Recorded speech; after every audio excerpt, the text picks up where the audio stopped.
Yesterday, I was going through trying to find a guide on all the different components in the game, and I could not find one.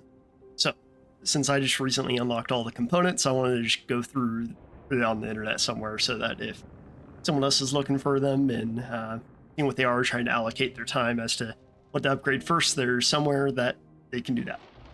So, I'll go through the engines first here. The engines, there are 4 different ones that you can get. The first one, the drift phase engine, is honestly just the best, and the reason it's the best is that it has the shortest recharge time on boost. Now that boost disjoints enemy shots and missiles in Jumpspace, formerly known as Jump Ship. It should basically almost always be being used when you're inside of fights and everything, and this gives you the most uptime on constantly just using boost. Nitro Pulse takes up a little bit larger space. If you fully upgrade it, it might get to the same speed. I don't think it will get faster than the other one, but it gives you more maximum back-to-back boost, but it has a significantly longer recharge time. You can see if this was probably Mark III, it'd probably have about a 7-second recharge time, while this is 5 seconds. And for my test, it is that amount of recharge time per boost. It's not all of them together, so it wouldn't be that like divided by 4 or divided by 5. It would take you like a full minute basically to recharge all of your boost if you had 5 charge boost, if it does upgrade to that. The Microplasma Engine, I think could be really interesting. It has a plug shape of 1, and it has basically like no boost, but it turns decently quickly. The reason I think this could be interesting is there's invincibility builds later on that I think you could run that you just basically face tank all the bullets, and this gives you more space to operate with those with more weapons. The Mass Ejector Engine, it gives you an additional keybind, which defaults Z on keyboard, that allows you to flare off missiles. I tested this, it's interesting, but if you just max upgrade the drift phase engines and you just sort of wrap around the missiles, you'll never be being hit by missiles anyways. So I don't think there's too much of a reason to run Mass Ejector unit unless you're just really struggling on it. Maybe it's harder on controller or something, but... Alright, going on to the next one's pilot cannons. First one is the Fragment Cannon. The Fragment Cannon, I tried all the other ones. I tried to like them more than the others and stuff, but the Fragment Cannon seems to just be the most well-rounded. It has the fastest fire rate of all of them. Over here, this one, the Rapid Pulse Cannon, says it has a faster fire rate. It doesn't. I don't know if they miswrote stuff or something, but the Fragment Cannon has the fastest fire rate for the ones that do damage. The Disruptor Laser does have more, but this has actual good DPS, so if you max it out and you run 2 of these on the newest ship, the Heavy Fighter, they added that as 2 of them, you will just blow up everything. And it's, for the damage it does and the TTK and the ammo it consumes, it's just, the starter is the best one by far. The Disruptor Laser, I think, is very interesting. I think it'd be interesting to run one Disruptor Laser with one of these other ones on the Heavy Fighter, or to just run it if you're doing a gunner-focused Catamaran build. But when you actually upgrade this one more time, it goes from 3 power plug to 2 power plug, which actually fits in perfectly with something like, say, the Gatling Turret system to make it like a perfect 3x3 grid. And the reason the Disruptor Laser is so interesting is that because it actually has the fastest fire rate, even though it's kind of just does no damage if you're using it for anything else. If you have the right artifacts, there's a lot of artifacts that increase per shot damage, and if you get those ones, it'll basically make it as good as the Fragment Cannon, which doesn't benefit as much from those, but it will all of a sudden also take no ammo. So this might be a really interesting one to keep an eye on for endless run builds and stuff. The Rapid Pulse Cannon, its name is misleading. If you upgrade it, it does do higher DPS than the Fragment Cannon.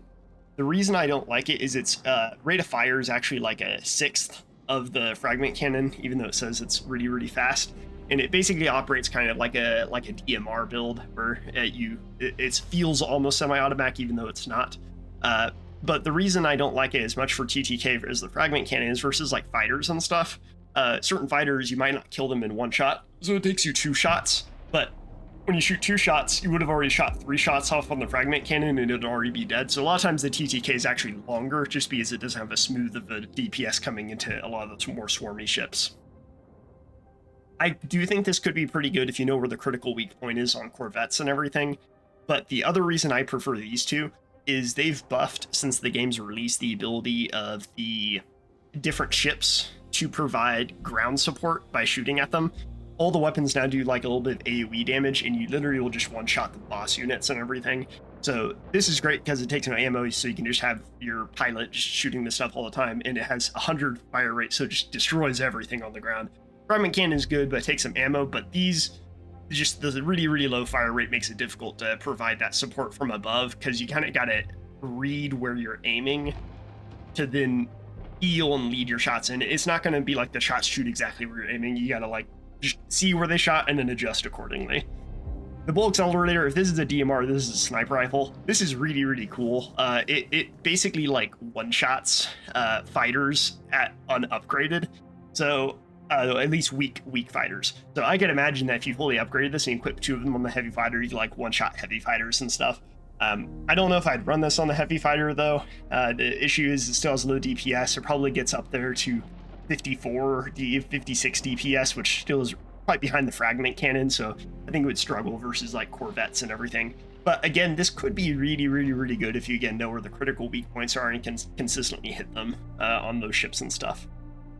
But again, I really like the attack to ground better on these ones. There's certain mission types like Sabotage, which say it would incentivize you to like get out and capture points. You can do them all by just ramming your ship into them and using these weapons to shoot all the ground units, and you never have to leave your ship, which is pretty nice.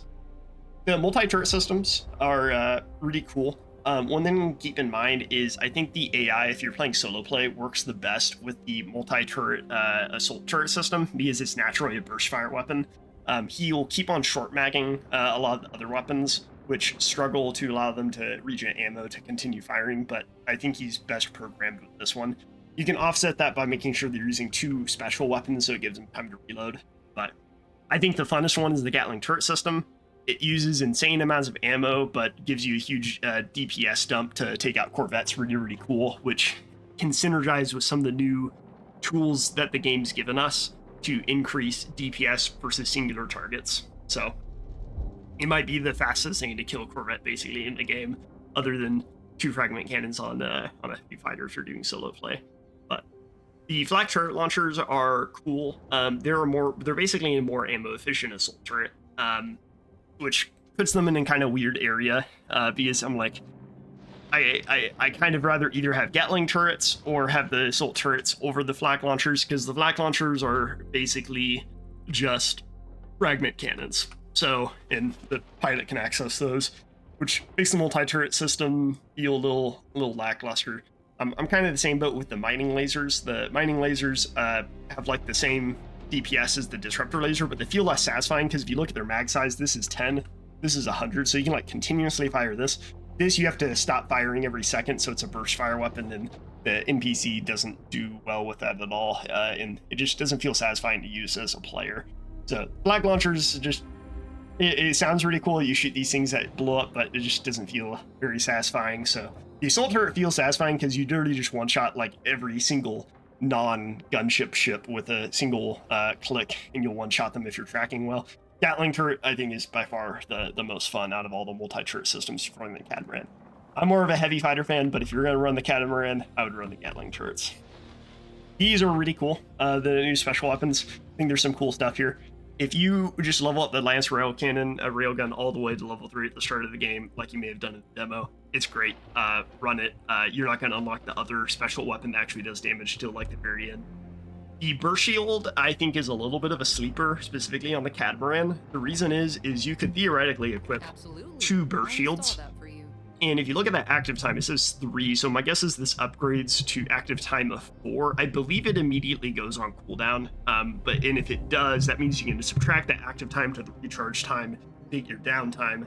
And this would go to likely 14 seconds. And then from 14, it would likely go to 12 seconds. So if you have 4 seconds of uptime and 12 seconds of downtime, subtract that downtime. Now you have 8 seconds of downtime. It's like you basically have like 1 out of 3 seconds this thing's up, and when you have 2 of them, now it's like basically you have 8 seconds up, 8 seconds off. You basically have 50% of the time you're taking like 80% damage reduction, if not longer.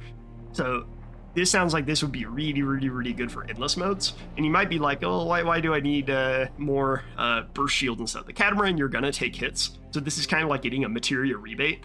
is you shoot Gatling, shoot Gatling, shoot Gatling, and then the reason you can afford to shoot Gatling is you now don't spend as much on like shield repairs and everything. And every time you need to recharge ammo in any of these, you just swap back to using burst shield.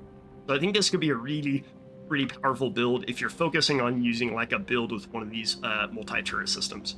I will say another thing about multi-turret systems over here, Mining Laser likely goes really well with a build that's using the artifact that increases per hit damage. And I think a really cool build would be is running a burst shield with a Mining Laser with Disruptor Lasers, and then running the artifact that increases the amount of damage per empty power space, because then your per hit damage, that would be insane, and you'd be invincible and also not need ammo.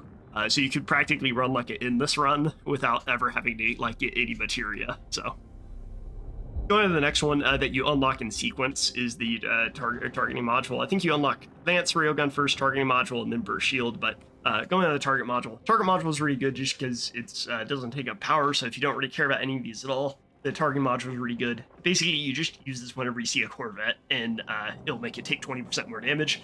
And you might be like, why not just run more Lance Railgun? You have to remember again that if it takes 20% extra damage, that means you're spending less materia to kill it. So instead of using 5 materia a second, or not 5 materia, but 5 ammo a second, you're using 4 ammo a second, meaning that you're saving materia when you're using the targeting module. And a thing to keep in mind also is this can potentially stack with this, which we'll talk about later, which is the vector targeting module, which increases the amount of damage a target you scan takes by 20%. So meaning that target would either take 40% damage or potentially like 48% damage, depending on how they calculate that, which would be pretty strong.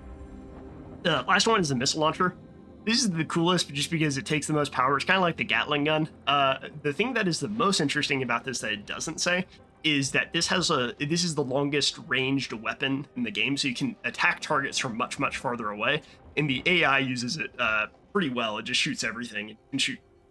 It's so easy to use. You just aim it out of the middle of nowhere, and all the missiles will just hit targets. So, really fun build is just run missile launchers and Gatling turrets, and then run that with like the default reactor. So going on to reactors over here, the split reactor is really cool because even though it's the starting one, like I would have upgraded this if I knew about the missile launchers, but that's the very last unlock that I got in the entire game.